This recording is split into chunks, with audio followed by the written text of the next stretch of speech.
자, 오늘 둘째 날 이제 강의를 시작하겠습니다. 원래 우리 김준규 관장님이 다 하셔도 다 혼자서 다 하시는데 이렇게 저도 이렇게 많이 배워가지고 이렇게 흉내라도 내고 있습니다만은 우리 군산 역사관이 세워지는 데 있어서는 선교 역사관 세운 데 있어서는 지대한 공헌을 했던 분이 우리 김준규 관장님이세요. 저는 제 차에 대해서 잘 몰랐을 때도 다 가르쳐 주시고 자문해 주시고 책 쓸 때도 다 보완해 주시고 해서 또 풍성하게 하고 또 행정적으로 모든 면에 있어서 전문가시니까 도와주시고 또 처음부터 시작할 때부터 같이 추진위원으로 함께 수고하신 분이 우리 김준규 관장님이셔요. 그래서 오늘은 여러 강의가 많이 다 하실 수 있지만 그 중에서 군산의 역사하면 우리 바로 김준규 관장님이시죠. 오늘 강사님으로 모셨습니다. 이 시간에 귀한 강의를 통해서 더 새로운 것을 깨닫고 알아가는 귀한 시간이 되시길 바랍니다. 우리 관장님 박수로 맞이하겠습니다.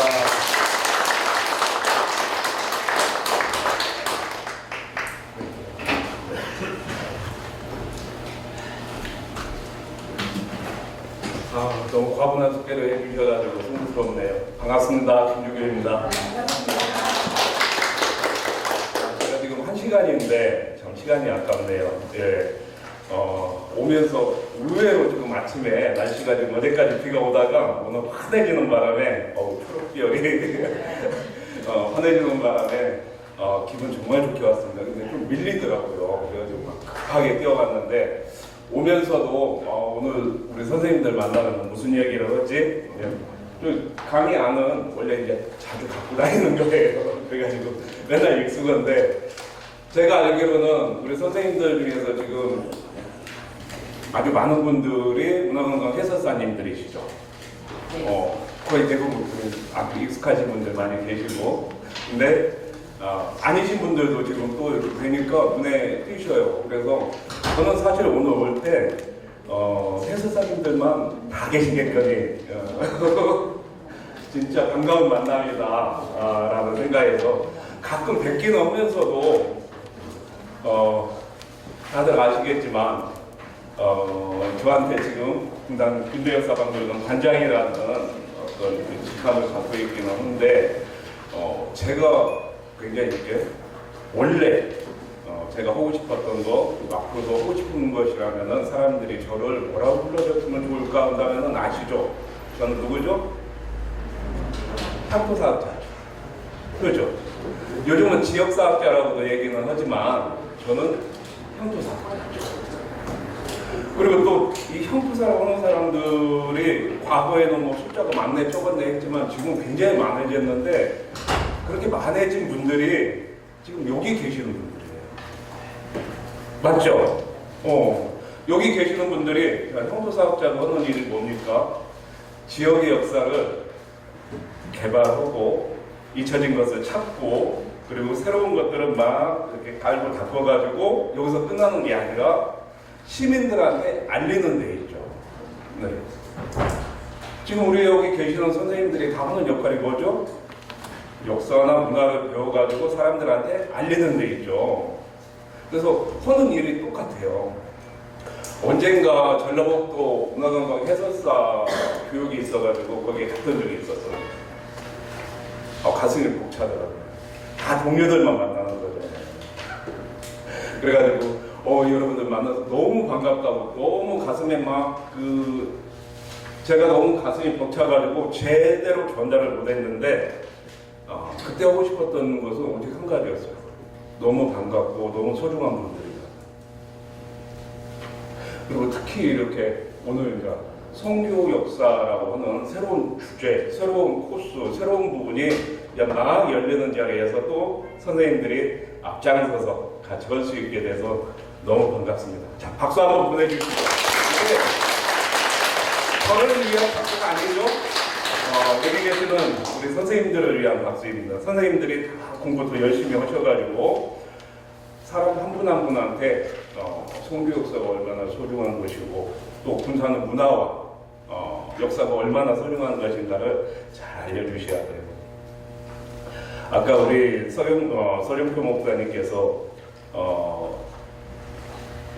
같이 해왔다고 말씀하셨는데 그건 너무 과언하고 제가 감히 얼마나 많은 분들이 이 사업을 위해서 열심히 저기 지금 계시네요. 우리 목사님, 또 정경문 목사님, 또 막 그 장로님들, 집사님들 해가지고 정말 많은 분들이 십수년 동안 계속 이 사업을 위해서 매진하는 모습을 저는 한 걸음 두 걸음 떨어져 있긴 했지만 계속 봐왔었습니다.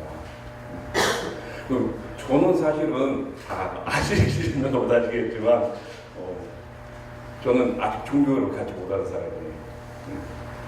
그래가지고 사실은 기독교에 대해서 잘 몰랐었는데 저희 박물관에서 성유사 관련 전시를 할 기회가 있었습니다.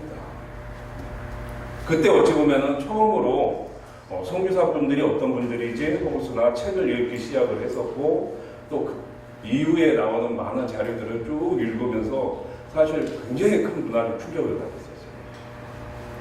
제가 알고 있었던 것이 사실은 주사위의 8면체 중에 한 면 정도밖에 안 됐다는 것을 알게 됐었죠. 근대라고 하는 것이 어떤 식으로 근대가 만들어졌을까에 대한 어떤 추측이나 막연한 것은 갖고 있었어요. 그냥 저희가 굉장히 우리 중심적으로 생각하면 막 조선 중기 때부터 군대가 있었다고 얘기하시는 분들도 있고 막 이런저런 많은 주장들이 있는데도 불구하고 1890년대 이후에 있었던 몇 개의 사건들이 아주 중요한 역할을 하고 그러다 보니까 언제까지 군대가 있었냐 이렇게 얘기를 하면은 박정희 대통령께서 언젠가 대통령 몇 대죠? 몇 대 대통령을 이렇게 하시면서 취임사에서 그런 얘기를 하셔요. 우리가 조국 근대화의 기술로 앞장서야 된다는 얘기를 하셔요. 아직 근대가 끝나지 않았다는 얘기였어요. 근데 그 중에서 선교사분들이 오셔가지고 했던 스포츠 부분, 이 부분에 대해서 이제 또 강의를 해주시는 분이 계신다고 얘기를 들었어요. 어학, 국어, 한글 보급 부분, 정말 깜짝 놀랐습니다. 여성 교육 부분, 아동 부분, 우리가 알고 있는 근대기에 이루어졌던 아주 중요한 사건들이 선교사님들의 희생에 의해서 만들어져요. 그리고 그 선교사님들을 조명할 수 있는 그런 사업이 이렇게 추진되고 있다는 것이 너무 다행스럽고 감사한 일입니다. 자, 오늘 그러면 강의를 들어가 볼까요? 사실은 아까 말씀드린 것처럼 거의 대부분 해설사님들일 것이라고 생각을 하고 강의의 부분은 그냥 아주 소략하여서 가야 되겠다. 사실 저보다도 더 많이 아시는 분들이 여기 다 계시는데 제가 막 이 부분에 대해서 막 꼬치꼬치 얘기한다는 자체가 좀 송구스럽고 그러더라고요. 근데 지금 보니까 해설사님이 아니신 분들이 계시고 하니까 조금 더 내용은 말씀을 드려가면서 가도록 하겠습니다. 자, 먼저 질문을 드릴게요. 자, 여러분들, 군산이 어떤 도시죠? 보통 제가 사람들한테 이렇게 만났을 때 쭉 얘기를 하지만 궁극적으로는 군산이 어떤 도시죠? 혹시나 물어봐요. 군산이 어떤 도시죠? 서로도 다 생각들이 달라요. 군산은 어떤 도시일까에 대한 생각들이 정말 다양합니다. 일례로 군산은 짬뽕의 도시입니다. 그러죠? 아닌가요? 맞습니다. 자, 그러면 또 군산은 어떤 도시죠? 해양 분류의 도시. 와. 자, 그러면 또 다른 분. 군산은 어떤 도시죠? 야구의 도시입니다. 네? 야구. 야구의 도시. 맞습니다. 군산은 또 야구의 도시이기도 합니다. 우리 상일고등학교, 군산 상고 야구의 도시죠. 자, 또 군산은 어떤 도시죠? 성교의 도시입니다. 성교의 도시죠. 맞습니다. 자, 또 군산은 어떤 도시인가요? 각자들 마음속에 갖고 있죠. 본인이 갖고 있는 어떤 이미지가 있어요. 자, 군산은 어떤 도시죠? 수탈의 도시. 네? 수탈. 수탈의 도시. 수탈의 도시이기도 합니다. 또 정말 많은 얼굴을 갖고 있죠. 많은 모습을 갖고 있습니다. 더 많이 있어요. 자, 군산은 또 어떤 도시죠? 어떤 도시일까요? 한 번 정도 생각을 해보셨거나 아니면 오늘 처음 생각을 해보시면은 군산은 어떤 도시일까요? 어떤 도시죠? 그냥 쉽게 항구 도시. 군산은 항구 도시라고 해요. 또 군산은 어떤 도시죠? 군대 역사 교육의 도시. 군대 역사 교육의 도시.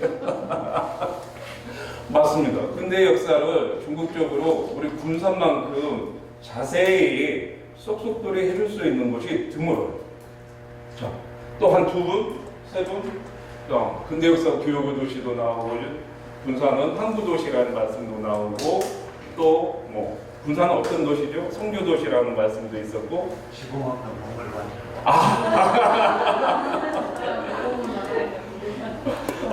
지붕 없는 박물관. 너무 좋네요. 군산은 지붕 없는 박물관.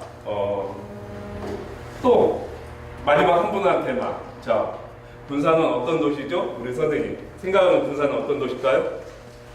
희망과 꿈이 도시. 희망과 꿈이 있는 도시요. 네. 망둥어 도시. 망둥어. 어렸을 때 보면 망둥어 엄청 많았어. 망둥어의 도시. 와, 망둥어 좋네요. 망둥어 좋습니다. 떼구선창에 거기 망둥어.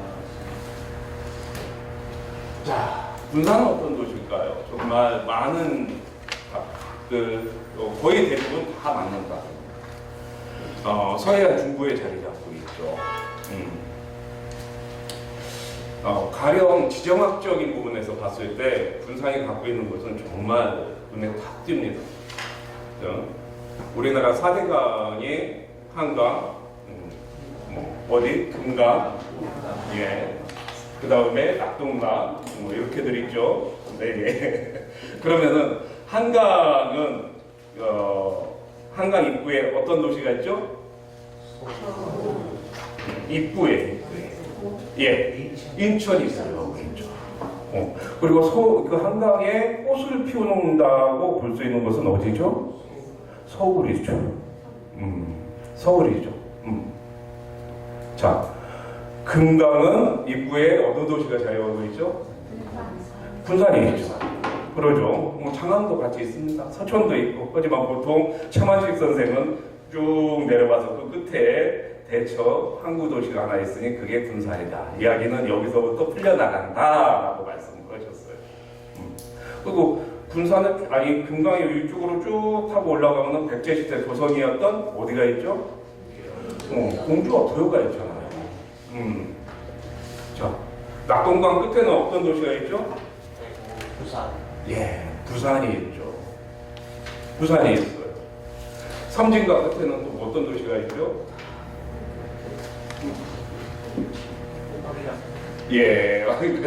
가능한 다양한 것들이 있습니다. 자, 역사지리학에서는 어떤 얘기를 하냐면은 어떤 장소는 어떤 역할을 계속 반복해서 한다는 얘기가 있습니다.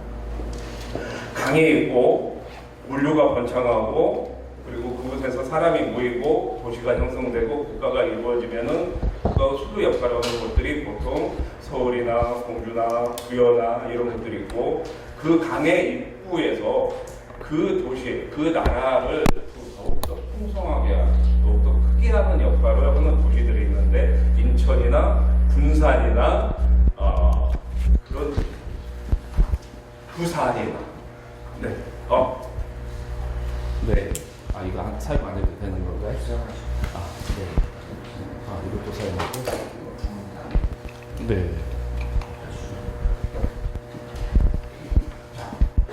군산은 그런 역할을 꾸준히 해왔습니다. 어떤 역할을 계속 반복해서 해왔어요. 그 역할들 중에서 아까 지금 말씀하신 그 답들 중에 한 가지, 군산은 항구도시라는 역할을 끊임없이 해왔었어요.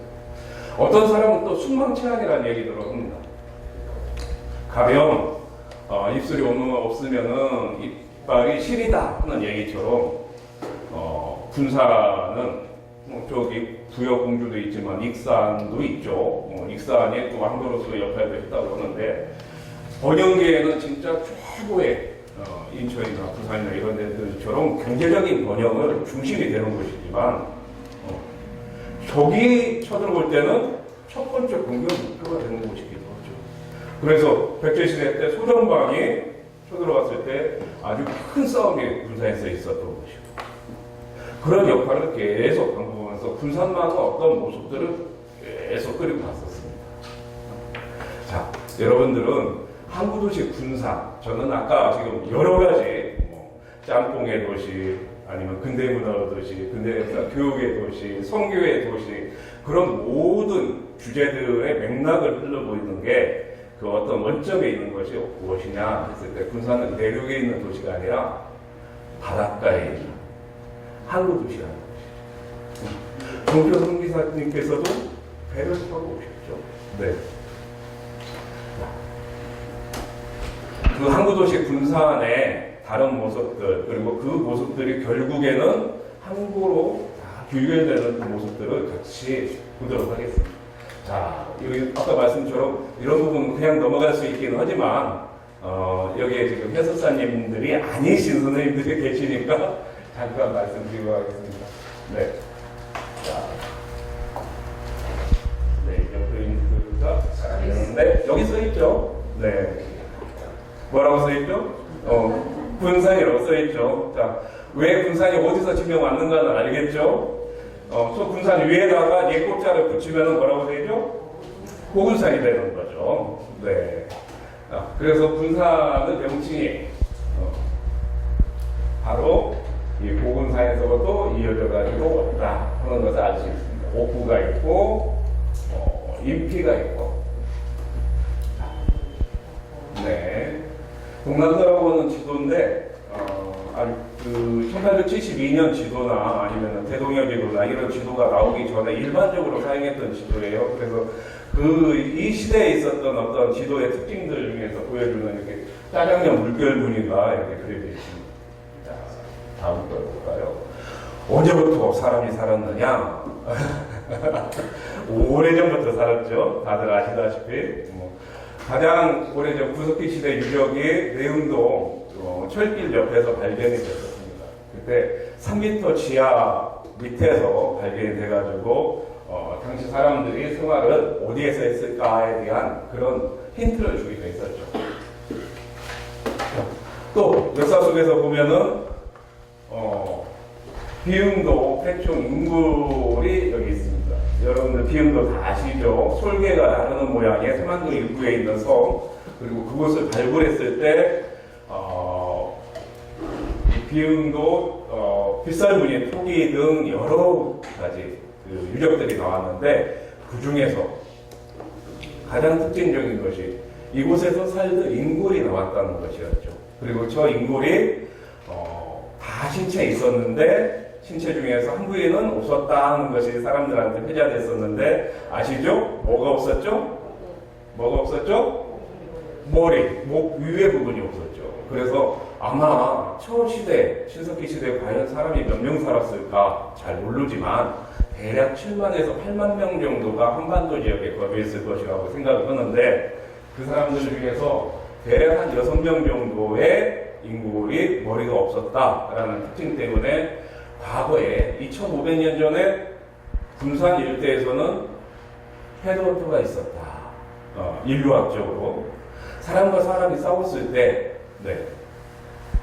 원시 지금도 저기 동남아시아나 이런 섬 깊숙한 곳에서는 사람과 사람이 싸우면은 상대를 제압하고 상대의 용기를 본인이 뺏기 위해서 심장을 탈취해 간다든가 아니면은 머리를 탈취해 가는 습성이 바로 이곳에서도 있었다 하는 것을 알 수가 있습니다.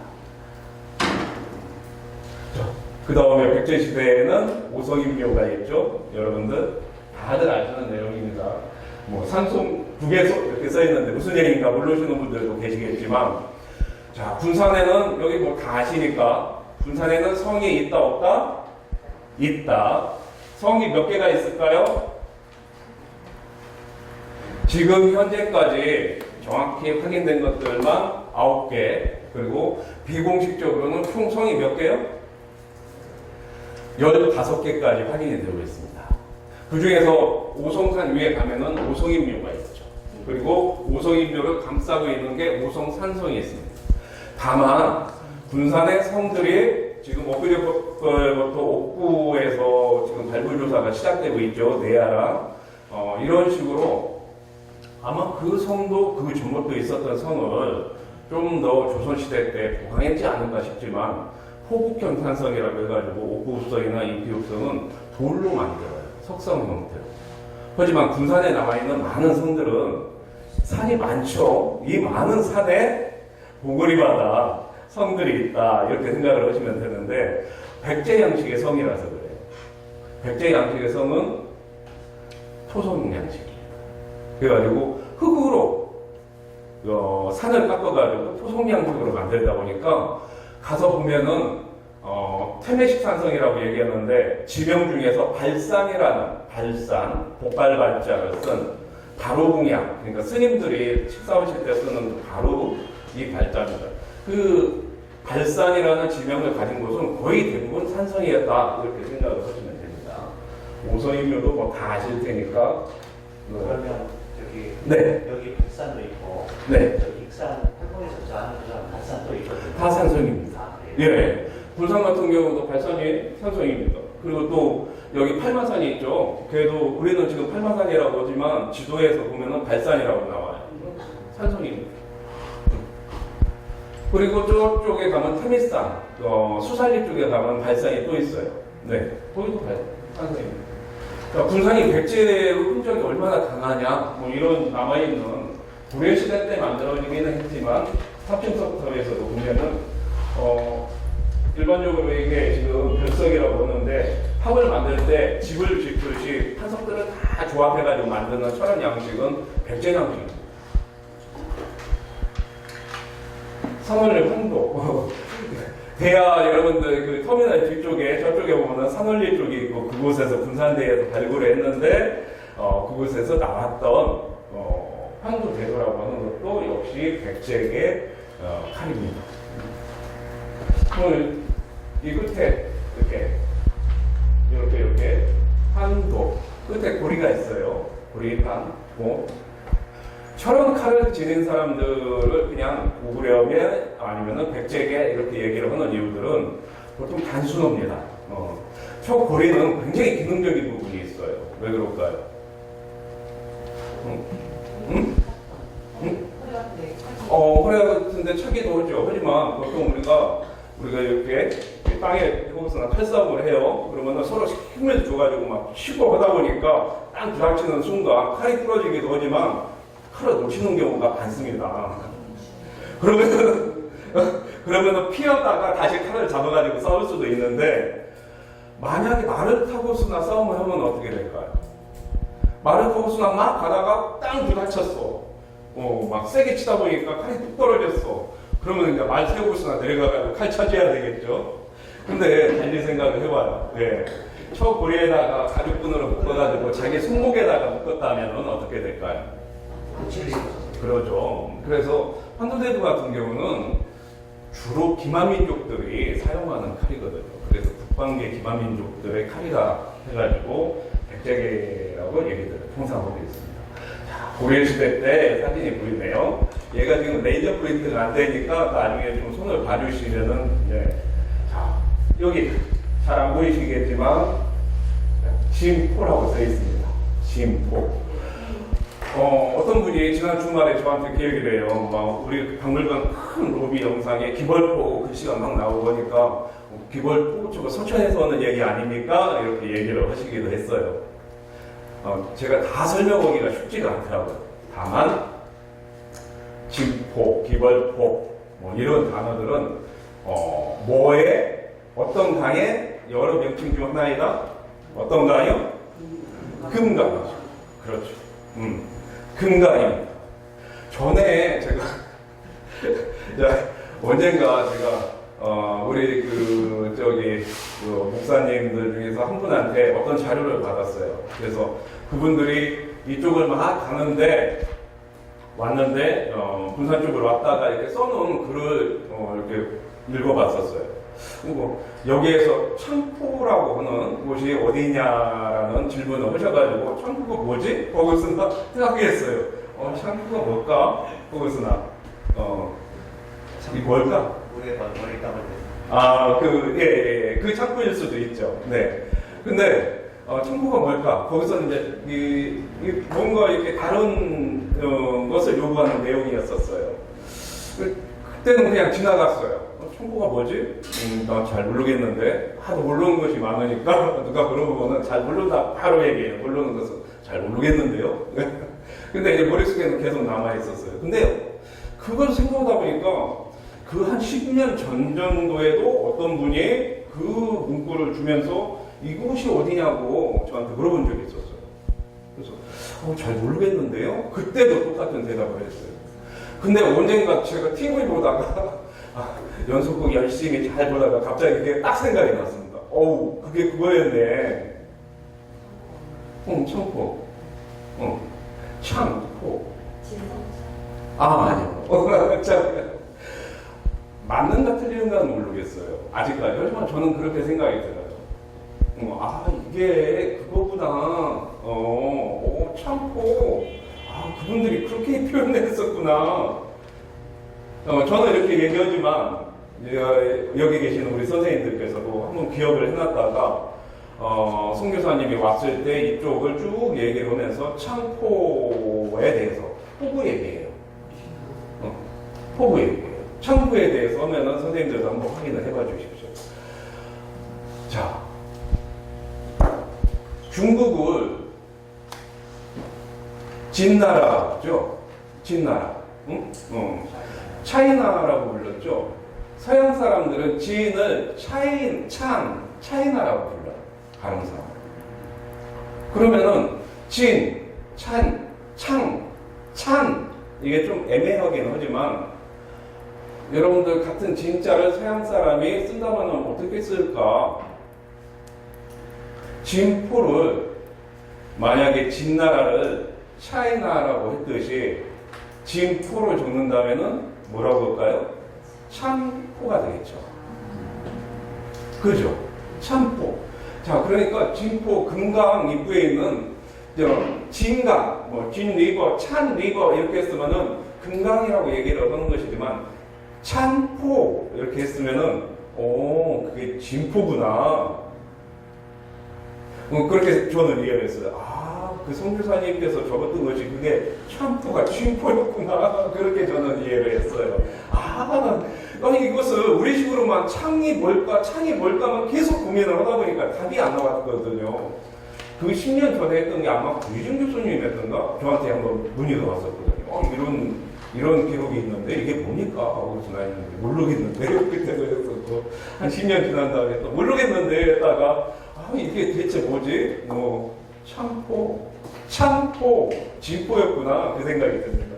자, 진포가 서천이냐 군산이냐 많은 얘기가 있어요. 싸움이 있고 얘기가 딴 데로 가네요. 자, 서천 사람들은 백제 중심으로 막 생각을 하다 보니까 백제 시대 때는 금강 하류 지역을 뭐라고 한다? 여기 아시는 분들 뭐라고 한다? 귀월도라고 한다. 당나라 사람들은 웅진강구, 웅진구라고도 얘기를 하고 막 이렇게 불렀지만 이쪽 사람들은 뭐라고 한다? 귀월포라고 한다. 그래서 귀월포 싸움에 660년 9월달에 있었던 그 유명한 귀월포 싸움을 백제 중심으로 생각하는 서천 사람들은 귀월포 이렇게 금강하면은 옛 고명칭 귀월포 이렇게 해가지고요. 자, 근데 저희는 뭐라고 한다? 진강. 진이 있었던 강. 사실 금강은 정확한 명칭은 저 위에서는 명칭들이 더 다양해요. 중요 이전은 또 다르고 막 그래요. 한강도 이름들이 저 위에서 밑에까지 진짜 여러 개의 이름이 있듯이. 근데 자, 금강이 비단동자를 쓴다고 하는데 이게 금이 어디서 나왔는가는 지금도 명확하지 않습니다. 다만 진포에 대한 것은 진강. 강이 기니까 긴강. 아니면은 진이 있었다고 하고 진이 있는 강이라고 해서 진포 이런 식으로 불렀다가는 여러 개의 그 거시기들이 있긴 하지만 근데 정확히 찾지는 못하죠. 다만 이 사이에서 직부 대첩이 있었던 것은 분명하고, 이 지도에서 보면은, 동남도에서 보면은, 여기에 진포라고 딱 써있죠. 걔 어디쯤일까? 그러면은 좀 애매하긴 해요. 위에가 공주산이거든요. 그러면 여기 라프란 얘기고, 예산이라면은 지금 용천산이라는 얘기고요. 박지산이라면 금성산이라는 얘기고, 단위산 나오잖아요. 여기가 지금 팔만산이라는 얘기인데, 대략 지금 하구 쪽 인근 지역이 아닐까, 거기다가 지금 표시해 놓은 것이 아닐까, 그렇게만 생각을 하고 있습니다. 그리고 이 사진에서는 지금 제대로 안 보이는데, 여기 왕릉이라고 써 있어가지고, 보군산에 왕릉이 있었다는 것도, 동구여지 승강, 그리고 동남도를 통해서 저희가 확인을 할 수가 있는 것이죠. 왕릉 얘기나 이런 부분들은 다 아시니까 또 지나가도록 하겠습니다. 자, 조선시대 때 그 유명한 1872년 전라북도 군산지 지도가 보이네요. 그리고 우리 정기현 선교사님께서 배를 타고 도착하신 곳이 대략 이곳 정도가 되겠죠. 자, 뭐 이곳이 초창이고 뭐 이런 얘기들은 또 지나가도록 하겠습니다. 수용지에 나와 있는 부분들 중에서도 보면은 이렇게 산성 모습이 있습니다. 박물관을 중심으로 해가지고 산성이 있었다는 것은 다들 아실 테고요. 그리고 저 옆쪽에 군산 창이 자리하고 있는 모습을 볼 수 있고 배들이 서 있습니다.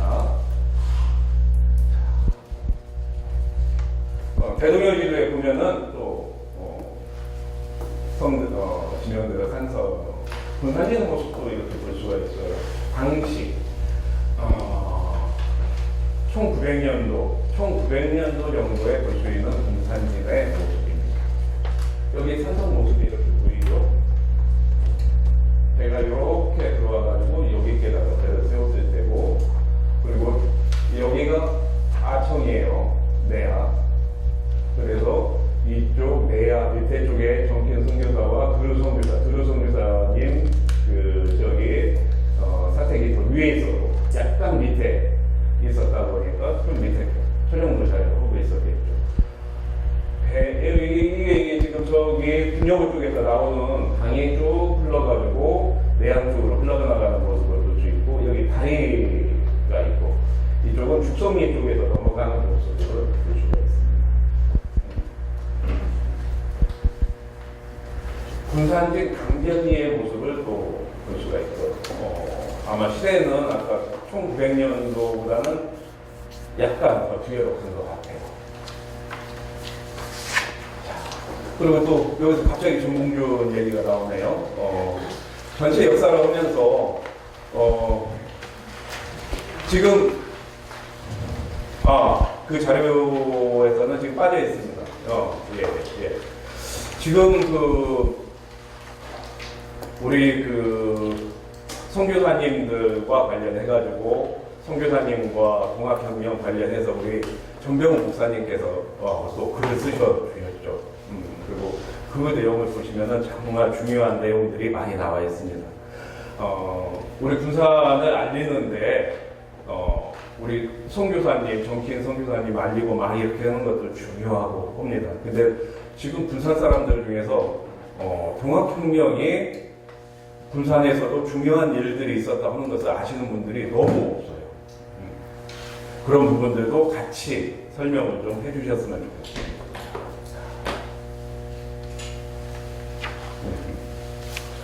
당시에 지금 현재까지 확인된 그 동학혁명 때 가담했던 사람들의 숫자를 보면은 40여 명이 있습니다.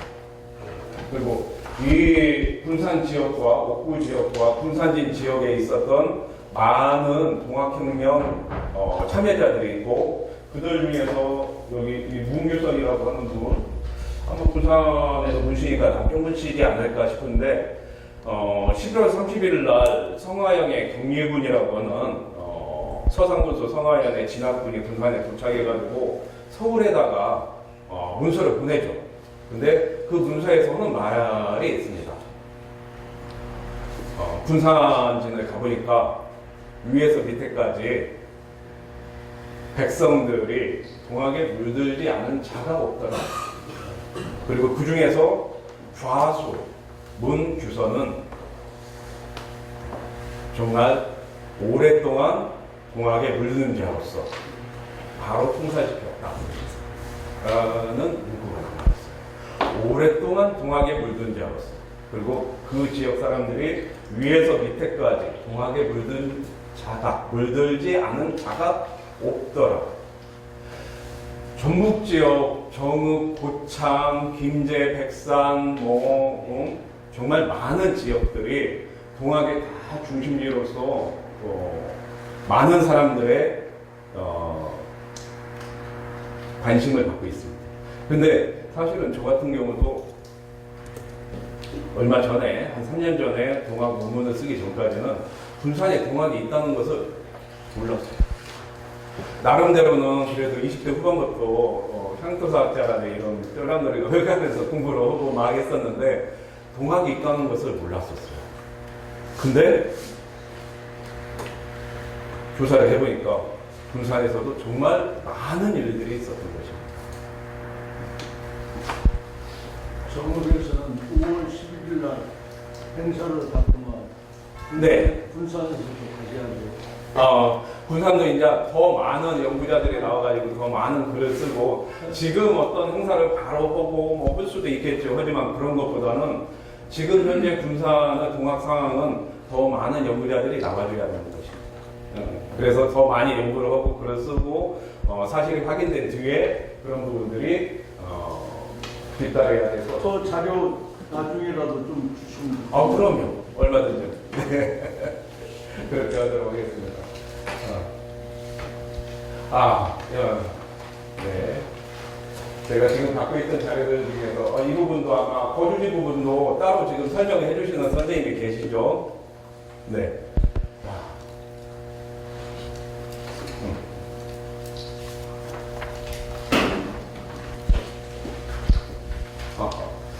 자, 아까 1894년도에 군산에서 군산도 동학으로 정말 많은 일들이 있었고 1895년 3월달이죠.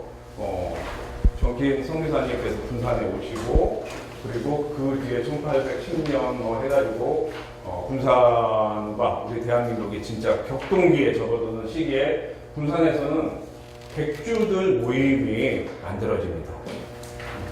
정말 다른 모습들이죠. 1899년 수능사가 설립되고 1900년에 영흥사가 설립되고 1903년에 어상회사 객주조합이 설립되고 1903년에 상성사라고 하는 객주조합이 만들어져요. 그럼 군산이란 어떤 도시냐? 아까 말씀을 하셨지만 군산은 항구도시다, 군산은 짬뽕도시다, 많은 밥들이 있을 수 있지만 그 중에 또 한 가지가 군산은 객주들의 도시입니다. 전주가 전라북도에서 양반을 중심으로 한 예향의 도시가 될 수가 있다면 군산은 객주들의 도시라고 할 수가 있습니다. 객주는 뭐죠? 어떤 사람들을 객주라고 하죠? 네? 무역. 그냥 장사하는 분들입니다. 중소기업. 송상, 만상, 이런 사람들, 개성상인들, 부산의 영동상가에 개성상해라고 하는 품목점이 있었던 거 기억하시나요? 네. 그 개성상해가 개인 사업자가 아니라 개성에서 송상들의 집으로 내려와 있던 것들 아시나요? 그렇죠.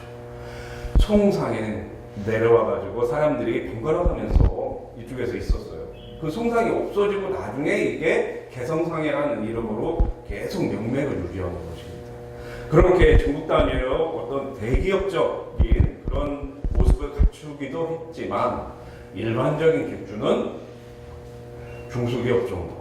그래가지고 유통업, 여각이나 해가지고 여관 같은 사람들 잠재우기도 하고 창부업 이런 부분을 했던 사람들이죠. 그래서 군산에는 그런 객주들이 다 모여가지고 황선승부든가요? 거기서 보면은 군산에는 그 객주들의 텃세나 이게 너무 세가지고 일본인들이 자리 잡기 힘들다는 얘기가 나올 정도로 큰 세력을 가지고 있어요. 그분들이 지금 태극기를 떡하니 걸어놓고서나 단체 사진을 찍었습니다. 아마 1900년이나 이런 정도. 이분들이 여러 가지 역할들을 하지만 다들 아시는 내용이겠지만 저분들이 학교도 세우죠. 학교를 세워가지고 나라를 다시 찾으려면은 교육이 가장 중요하다. 그래서 학교를 세우죠. 그리고 또 저분들이 우리 국제보상운동 때는 다른 지역에서는 뭐 퇴직 관료나 양반님들이 이렇게 다 국제보상운동에 앞장을 서는데 이곳에서는 군산에서는 객주들이 앞장서가지고 국제보상운동에 참여를 합니다. 그리고 북한 개공식 쌀탑의 모습을 볼 수 있습니다. 나라를 뺏긴 뒤에 전라북도에 있는 모든 도로는 다 군산으로 향하죠. 모든 도로는 로마로 향한다. 그리고 또 여러 개의 사진들이 있습니다. 네. 자, 저기 구석기 시대부터 주마등산식으로 해가지고 열심히 다녀왔습니다. 그리고 근대에 1930년, 40년대 내양에서 쌀이 산처럼 쌓여있다고 해가지고 장미동, 쌀이 산처럼 쌓여있는 장미동의 모습까지 정말 숨가쁘게 막 달려왔습니다. 자, 여러분들, 아까 군산은 어떤 도시죠? 했을 때 많은 이야기들이 있었습니다.